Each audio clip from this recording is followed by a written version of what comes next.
और दोस्तों, आपके अपने इस चैनल में आपका हार्दिक स्वागत है। आप भारत के किसी भी राज्य में रहते हो और कोई से भी एग्ज़ाम का फॉर्म फिल किया हो तो उसके लिए कॉमन नॉर्मली एक सब्जेक्ट इंग्लिश लगभग कंपलसरी ही रहता है और इंग्लिश में भी ग्रामेटिकल पार्ट कंपलसरी रहता है। वैसे आज मैं विशेष तौर से एमपी के स्टूडेंट्स के लिए ये टॉपिक लेकर आया हूँ, जो कि काफ़ी हेल्पफुल रहेगा। आपने यदि एमपी टेट ग्रेड 1 ग्रेड 2 का फॉर्म फिल किया हो, पटवारी एग्ज़ाम का फॉर्म फिल किया हो, रेलवे, एसएससी, बैंकिंग, किसी भी सेक्टर का फॉर्म फिल किया हो, तो उसके लिए हम जो है ग्रामर में वर्ब डिस्कस करने जा रहे हैं। और मुझे उम्मीद है कि आपको ये वीडियो बेहद पसंद आएगा और मुझे ये भी पूरा विश्वास है कि आपको ये वीडियो पसंद आता है तो आप लाइक और इस चैनल को सब्सक्राइब ज़रूर करेंगे। तो देखिए दोस्तों, आइए अब डिस्कस करते हैं। यहाँ पे आप देखिएगा, ये जो फर्स्ट एग्जांपल दिया है अदिति लाव्स, तो यहाँ पर हम वर्ब की बात कर रहे हैं और वर्ब हमेशा सब्जेक्ट के अकॉर्डिंग ही लगता है। अब यहाँ पर सब्जेक्ट है अदिति, किसी एक लड़की की बात हो रही है। अदिति लाव्स यानी अदिति हंसती है, तो यहाँ पे वर्ब की फर्स्ट फॉर्म में एस लग रहा है।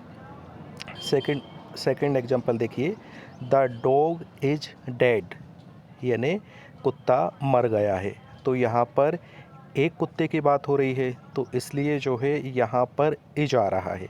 यदि बहुत सारे कुत्तों की बात होती तो आ रहा था, तो इसका मतलब ये है कि सब्जेक्ट के अकॉर्डिंग वर्ब लग रही है। अब देखिए आप ये तीसरा वाला एग्जांपल, तो इसमें the boys are eating food, present continuous tense है। The boys are eating food, लड़के खाना खा रहे हैं, तो यहाँ पर आप देखिएगा कि बहुत सारे लड़कों की बात हो रही है तो इसलिए जो है आर आ रहा है सॉरी, आर आ रहा है। अब आर भी क्या ही है, यहाँ पर हेल्पिंग वर्ब है। अब हेल्पिंग वर्ब सब्जेक्ट के अकॉर्डिंग लग रही है। अब यहाँ पे देखिए आप, Aditya goes to school, Aditya school जाता है, तो वर्ब की फर्स्ट फॉर्म गो है, इसमें ए सी आई एस लग रहा है, ई एस लग रहा है ना। तो सब्जेक्ट यदि आप ये समझ सकते हैं कि दुनिया की जितनी भी वर्बें हैं, मतलब क्रियाएं हैं, वो हमेशा सिंगुलर फॉर्म में रहती है और उनको हमेशा प्लूरल फॉर्म में रहती है, बहुवचन में रहती है, और उनको एक वचन बनाने के लिए, सिंगुलर बनाने के लिए उनके साथ में हमेशा एस या ई एस लगाया जाता है। तो यहाँ पर क्या है, एक आदित्य की बात हो रही है, तो आदित्य क्या है, स्कूल जाता है, तो आदित्य गोज़ टू स्कूल यानी आदित्य जो है स्कूल जाता है। तो अब आप देखिएगा कि एक व्यक्ति की बात हो रही है, इसलिए वर्ब की फर्स्ट फॉर्म में ई एस लग रहा है ना। यहाँ पर देखिएगा आप, the policeman arrested the chief यानी पुलिस वाले ने चोर को गिरफ्तार कर लिया था, है ना। तो यहाँ पर भी क्या है कि वर्ब की फर्स्ट फॉर्म है ना, पास्ट टेंस के उसमें यूज हुई है। तो इस पे देखिए, यहाँ पे दिया भी है कि सेंटेंस में लाव्स, इज, आर, गोज़ तथा अरेस्टेड शब्दों का प्रयोग हुआ है, जो क्रमशः अदिति के लिए, द डॉग के लिए, द वॉइस के लिए, आदित्य के लिए, द पुलिसमैन के बारे में कुछ कह रहा है, अतः ये शब्द वर्ब है। तो सब्जेक्ट के बारे में जहाँ पर बात होती है, जो शब्द सब्जेक्ट के बारे में बात करता है कि कौन क्या कर रहा है, हंस रहा है, खा रहा है, गिरफ्तार किया जा रहा है ना, तो यहाँ पर सब्जेक्ट की बात हो रही तो ये क्या है, वर्ब है। अब यहाँ पर आप देखिएगा, रमिता सिंग्स, रमिता गाती है, तो यहाँ पर एक गर्ल की बात हो रही है, एक लड़की गाती है, वो कौन है, रमिता, तो इसलिए वर्ब की फर्स्ट फॉर्म में एस लग रहा है, तो रमिता सिंग्स, है ना। बॉयज़ रन क्विकली, है ना, लड़के तेज़ी से दौड़ते हैं, तो यहाँ पर सब्जेक्ट प्लूरल है, इसलिए जो है वर्ब की फर्स्ट फॉर्म में ए सी एस नहीं लग रहा है ना। अब आगे देखिएगा आप, द चेयर इज़ ब्रोकन, है ना, कुर्सी जो है टूट गई है। विनय इज पनिश्ड, विनय को दंडित किया गया है, पनिशमेंट दिया गया है, ठीक है ना। तो इसमें क्या बताया गया है, what is done to a person और थिंग, किसी व्यक्ति के साथ में क्या किया गया है वो क्या बताता है, वर्ब बताता है ना। पहले वाले में क्या था, व्हाट अ पर्सन और थिंग्स डज, मतलब व्यक्ति क्या करता है वो भी वर्ब बताती है, किसी व्यक्ति के साथ में क्या किया गया है वो भी वर्ब बताती है। अब तीसरा वाला आप देखिएगा, व्हाट अ पर्सन और थिंग इज, मतलब कौन क्या है ये भी क्या है, वर्ब बताती है। जैसे द डॉग इज़ डेड, यानी कुत्ता मरा हुआ है, तो ये हमको ये पता किससे चल रहा है, वर्ब से चल रहा है, डेड जो कि वर्ब है ना। तो सेकंड एग्जांपल भी इसी तरह से दिया है, ग्लास इज ब्रिटल। आगे देखिएगा आप, वर्ब के भी क्या है, दो टाइप होते हैं, ट्रांजिटिव वर्ब, इनट्रांजिटिव वर्ब, सकर्मक क्रिया, अकर्मक क्रिया, मतलब जिसमें कुछ एक्शन हो, ठीक है ना, जिसमें कुछ कर्म हो तो वो क्या रहता है, सकर्मक क्रिया। अकर्मक क्रिया जिसमें कर्म ना हो। अब आप यहाँ पर देखिएगा, the man killed a snake, एक व्यक्ति ने सांप को मार दिया, ठीक है ना। The boy open the window, लड़के ने खिड़की खोली। Aditi made a doll, Aditi ने गुड़िया बनाई। तो यहाँ पे क्या हो रहा है, उपरोक्त सेंटेंस में जो वर्ब है किल्ड, ओपन, मेड के बाद ऑब्जेक्ट क्या आ रहा है, स्नेक आ रहा है, विंडो आ रहा है, डोल आ रहा है, इनका प्रयोग हुआ है। वर्ब्स किल्ड, ओपन, मेड का अर्थ स्पष्ट कर रहा है, अतः ये ट्रांजिटिव वर्ब है, मतलब सकर्मक क्रिया है। इनमें कार्य हो रहा है, क्या कार्य हो रहा है, व्यक्ति के द्वारा सांप को मारा जा रहा है, लड़के के द्वारा खिड़की खोली जा रही है, अदिति के द्वारा गुड़िया बनाई गई है, तो एक कार्य हो रहा है, तो इसलिए जो है ये ट्रांजिटिव वर्ब है, सकर्मक क्रिया है ना। तो क्या है, वह वर्ब जो अपना अर्थ स्पष्ट करने के लिए ऑब्जेक्ट लेता है, जिसमें ऑब्जेक्ट आता है, ट्रांजिटिव वर्ब कहलाता है। अर्थात वह वर्ब जो ऑब्जेक्ट के बिना अपना अर्थ स्पष्ट नहीं कर पाता है, ट्रांजिटिव वर्ब। आप कैसे भी बोल सकते हो, या तो वो ऑब्जेक्ट लेता है या ऑब्जेक्ट के बिना अर्थ स्पष्ट नहीं कर पाता। ये किसकी बात हो रही है, ट्रांजिटिव वर्ब की, सकर्मक क्रिया की, ठीक है ना। आगे देखते हैं, इनट्रांजिटिव वर्ब, अकर्मक क्रियाएं, ठीक है ना। यहाँ पे देखना आप, द मैन डाइड, यानी आदमी मर गया। द गर्ल स्माइल्ड, यानी लड़की ने स्माइल की। द सन शाइन्स, यानी सूर्य चमकता है ना। तो यहाँ पे आप देखिएगा, उपरोक्त सेंटेंस में वर्ब डाइड, स्माइल्ड, साइंस का प्रयोग हुआ है, जो ऑब्जेक्ट के बिना ही अपना अर्थ स्पष्ट कर रहे हैं, अतः ये इनट्रांजिटिव वर्ब है। तो यहाँ पर आप देखिएगा, यहाँ पर आपको ऑब्जेक्ट देखने को नहीं मिल रहा है। द मैन डाइड, बस व्यक्ति मर गया, ठीक है ना, ऑब्जेक्ट नहीं है। द गर्ल स्माइल्ड, लड़की जो है हंसी, तो इसमें भी कोई ऑब्जेक्ट नहीं है। द सन साइंस, सूर्य चमकता है, ठीक है ना। तो यहाँ पर क्या आपको दिख रहा है, सिर्फ सब्जेक्ट दिख रहा है और वर्ब दिख रही है। तो इनट्रांजिटिव वर्ब की पहचान क्या है, कि वहाँ पर सिर्फ सब्जेक्ट और वर्ब रहता है, ऑब्जेक्ट नहीं रहता है।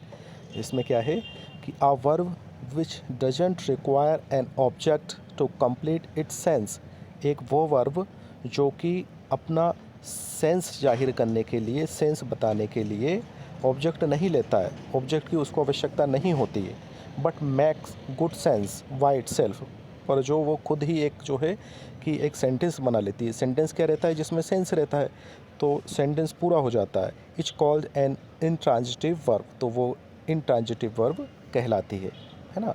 वह वर्ब जो अपना अर्थ स्पष्ट करने के लिए ऑब्जेक्ट नहीं लेता है, इनट्रांजिटिव वर्ब कहलाता है। मुझे उम्मीद है आपको जो है ये दोनों कॉन्सेप्ट क्लियर हो गए होंगे, ठीक है।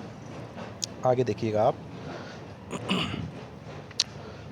वॉट और होम लगाकर प्रश्न करने पर जो उत्तर प्राप्त होता है वो ऑब्जेक्ट होता है, तथा वर्ब ट्रांजिटिव होती है। तो एक पहचान क्या है कि यदि किसी सेंटेंस में आप अपने आप से पूछिएगा क्या या किसको, तो जो उत्तर आएगा वो ऑब्जेक्ट मिलेगा आपको, ठीक है।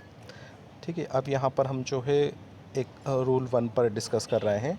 तो देखिएगा आप, she gave me an apple, उसने मुझे एक सेब फल दिया। The teacher told us a story, teacher ने हमें जो है एक स्टोरी सुनाई। I offered him some money, मैंने उसे कुछ पैसे ऑफ़र किए। ही प्रोमिस्ड अस अ हॉलीडे, ठीक है। She asked me its price, उसने मुझसे इसकी कीमत पूछी। Will you make me a cup of tea, क्या आप मुझे एक कप चाय बनाओगे। Can you get me a dozen of eggs, क्या आप मुझे एक दर्जन अंडे दिला सकते हैं। तो यहाँ पर आप देखिएगा, यहाँ पर कुछ ट्रांजिटिव वर्ब जैसे give, ask, offer, promise, tell etcetera 2 object लेता है ना, जिसमें एक इनडायरेक्ट ऑब्जेक्ट रहता है और दूसरा डायरेक्ट ऑब्जेक्ट रहता है। व्यक्ति सूचक शब्द जो इनडायरेक्ट ऑब्जेक्ट है, ठीक है ना। यहाँ पे क्या है, इनडायरेक्ट ऑब्जेक्ट क्या है, me. She gave me an apple, उसने मुझे एक एप्पल दिया। तो ये क्या है, आपका एक इनडायरेक्ट ऑब्जेक्ट है, ठीक है ना। यहाँ पे ये कह सकते हैं कि रिफ्लेक्सिव प्रोनाउन है, ठीक है। अब डायरेक्ट ऑब्जेक्ट क्या है, सीधे किसकी बात की जा रही है, एप्पल की, सेब फल की, ठीक है ना। तो यहाँ पर ये मी, अस, हिम, अस, मी जो आ रहा है वो इनडायरेक्ट और डायरेक्ट ये है। आगे क्या बोलते हैं कि इनडायरेक्ट ऑब्जेक्ट का प्रयोग डायरेक्ट ऑब्जेक्ट के पहले होता है। हमेशा जो है, जो इनडायरेक्ट ऑब्जेक्ट रहता है उसका प्रयोग डायरेक्ट ऑब्जेक्ट के पहले होता है ना। या फिर हम ये कह सकते हैं कि डायरेक्ट ऑब्जेक्ट का प्रयोग इनडायरेक्ट ऑब्जेक्ट के बाद होता है ना। दोनों का अर्थ एक ही है। और क्या दिया है, प्रीपोजिशन टू और फॉर का प्रयोग कर डायरेक्ट ऑब्जेक्ट को पहले तथा इनडायरेक्ट ऑब्जेक्ट को बाद में लिखा जाता है। तो यहाँ पर सिर्फ आपको ये बताने की कोशिश की जा रही है कि कुछ वर्ब 2 ऑब्जेक्ट लेती है, तो उसमें जो है एक इनडायरेक्ट ऑब्जेक्ट रहता है और एक डायरेक्ट ऑब्जेक्ट रहता है। लेकिन इनडायरेक्ट ऑब्जेक्ट की पहचान क्या है, व्यक्ति सूचक शब्द। इसको रिफ्लेक्सिव प्रोनाउन भी बोलते हैं, ठीक है ना। तो यहाँ पे क्या है, मी, अस, हिम, ये जो वर्ड यूज हो रहे हैं वो इनडायरेक्ट ऑब्जेक्ट हैं। और डायरेक्ट ऑब्जेक्ट किसी की बात हो रही है जो खुद एक ऑब्जेक्ट है, जैसे फल, कहानी, पैसे, है ना, प्राइज। ये आगे देखिएगा आप, she gave me an apple, she gave an apple to me, है ना। तो यहाँ पर क्या बताया गया है कि प्रीपोजिशन टू, प्रीपोजिशन लग रही है टू और फॉर का प्रयोग करके डायरेक्ट ऑब्जेक्ट को पहले तथा इनडायरेक्ट ऑब्जेक्ट को बाद में लिखा जा सकता है ना। अगर आप चाहें तो इनका जो है स्थान परिवर्तन कैसे करेंगे, टू और फॉर लगाकर। अब यहाँ पर देखिए, पहला सेंटेंस क्या था, she gave me an apple, उसने मुझे एक एप्पल दिया। अब इसको हम स्थान परिवर्तन कर रहे हैं, she gave an apple to me, उसने मुझे एक सेब फल दिया। अर्थ दोनों का एक है। She gave me an apple, उसने मुझे एक सेब फल दिया। She gave an apple to me, उसने मुझे एक सेब फल दिया, ठीक है ना। दोनों का अर्थ एक है ना। अब देखिए, हम दोनों एग्जाम्पल को एक साथ देखते हैं तो आपको बेहतर तरीके से समझ में आएगा। The teacher told us a story, teacher ने हमें जो है एक स्टोरी सुनाई। तो इसका देखिएगा, ये the teacher told a story to us, है ना। The teacher told a story to us, teacher द्वारा एक कहानी हमें बताई गई, ठीक है ना। अब इसमें ये एग्जांपल देखिएगा, 3rd नंबर का, I offered him some money. I offered him यानी मैंने उसे ऑफ़र की, क्या की, सम मनी यानी कुछ पैसे, ठीक है ना। अब यहाँ पर आप देखिएगा, I offered some money to him, मेरे द्वारा उसे कुछ पैसे ऑफ़र किए गए। तो यहाँ पे क्या है, डायरेक्ट इनडायरेक्ट जो हम पढ़ेंगे आगे वो यूज हो रहा है, ठीक है ना। ये टॉपिक एक स्पेशली तौर पर बनाया जाएगा। यहाँ पर रूल नंबर 2 देखिएगा आप। पहले क्या है, हम एग्जाम्पल डिस्कस करते हैं, फिर उसके बाद में उसका थ्योरेटिकल पार्ट पढ़ते हैं तो बेहतर तरीके से समझ में आता है। जैसे देखिएगा आप, I walk my horse every day, है ना, मैं जो है मेरे घोड़े को प्रतिदिन वॉक कराता हूँ, चलाता हूँ। तो ये क्या होगा, ट्रांजिटिव, है ना। यहाँ पर क्या है कि कुछ क्रिया हो रही है ना। अब क्या है, इंट्रांजिटिव, द हॉर्स वॉक्स यानी घोड़े चलते हैं। तो लगभग अर्थ सेम है, लेकिन उसको ट्रांजिटिव और इंट्रांजिटिव में डिफरेंट तरीके से बताया जा रहा है। ठीक है, आगे देखिएगा, the horse Drew the cart, है ना, सी ड्रू नियर मी। नेक्स्ट देखिएगा, the driver stopped the train, driver ने जो है ट्रेन को रोका। The train stopped suddenly. अब देखिएगा आप यहाँ पर, the driver stopped the train, यहाँ पर कुछ क्रिया हो रही है, ट्रेन को रोकने की क्रिया हो रही है, ड्राइवर के द्वारा हो रही है, तो यहाँ पर ये ट्रांजिटिव है, ट्रांजिटिव वर्ब है। ठीक है ना। अब इंट्रांजिटिव में क्या हो रहा है, the train stopped suddenly, train जो है अचानक रुक गई। तो वहाँ ट्रांजिटिव वर्ब में ड्राइवर के द्वारा ट्रेन को रोका गया, यहाँ पर ट्रेन खुद रुक गई, किसी ने नहीं रोका, है ना, तो ये इंट्रांजिटिव हो गया। The peon rang the bell, peon ने जो है, चपड़ासी ने जो है घंटी बजाई। ठीक है ना, तो यहाँ पर क्या है, घंटी को बजाया जा रहा है किसके द्वारा, प्यून के द्वारा, तो इसलिए जो है कुछ क्रिया हो रही है, तो ये ट्रांजिटिव वर्ब हो गई। द बेल रैंग, घंटी खुद बजी, तो इंट्रांजिटिव हो गया, मतलब किसी के द्वारा कुछ क्रिया नहीं हुई, तो ये अकर्मक हो गया। ही मूव्स द टेबल, मतलब जो वो है टेबल को मूव्स करता है, आगे बढ़ाता है। तो यहाँ पर क्या है, किसी व्यक्ति के द्वारा टेबल को मूव किया जा रहा है, तो ये ट्रांजिटिव वर्ब हो गई। ठीक है ना। अब इंट्रांजिटिव में क्या है, द अर्थ मूव्स, धरती घूमती, मतलब धरती को कोई नहीं घुमा रहा है, धरती सेल्फ खुद घूम रही है, तो यहाँ पर क्या है, इंट्रांजिटिव वर्ब हो गई। ठीक है ना। तो कम, गो, फॉल, डाई, स्लीप, लाई एक्सेट्रा का प्रयोग इंट्रांजिटिव वर्ब के रूप में होता है अक्सर, है ना। वीडियो काफ़ी लंबा है, इसको जो है 2 पार्ट में बनाना पड़ेगा। इसका एक पार्ट और मैं बहुत ही जल्द बनाऊंगा, और मुझे उम्मीद है आप इस वीडियो को बहुत ही बारीकी से समझकर यदि 2 बार ही देख लेते हैं तो आपको ये बहुत ही अच्छे तरीके से समझ में आ जाएगा। और दोस्तों आप देखिएगा, आप कोई से भी एग्ज़ाम का फॉर्म फिल करते हैं या फॉर्म फिल भी नहीं करते, इंग्लिश सब्जेक्ट आपके कोर्स में है, तो उसमें ग्रामेटिकल पार्ट होता ही है। तो यदि ये आप अच्छे से कवर करते हैं तो आपका ग्रामेटिकल पार्ट काफ़ी मजबूत हो जाएगा, बहुत अच्छे से आपको समझ में आएगा, और हर कॉम्पिटिटिव एग्ज़ाम के लिए, है ना, आप प्रिपेयर हो जाओगे। मुझे उम्मीद है आपको वीडियो पसंद आया होगा। आप प्लीज़ इस चैनल पर यदि नए हैं तो इस चैनल को लाइक व सब्सक्राइब करें, ताकि मैं जो भी वीडियो आप बनाऊं वो आप तक पहुंच सके। धन्यवाद दोस्तों, जय हिंद, जय भारत।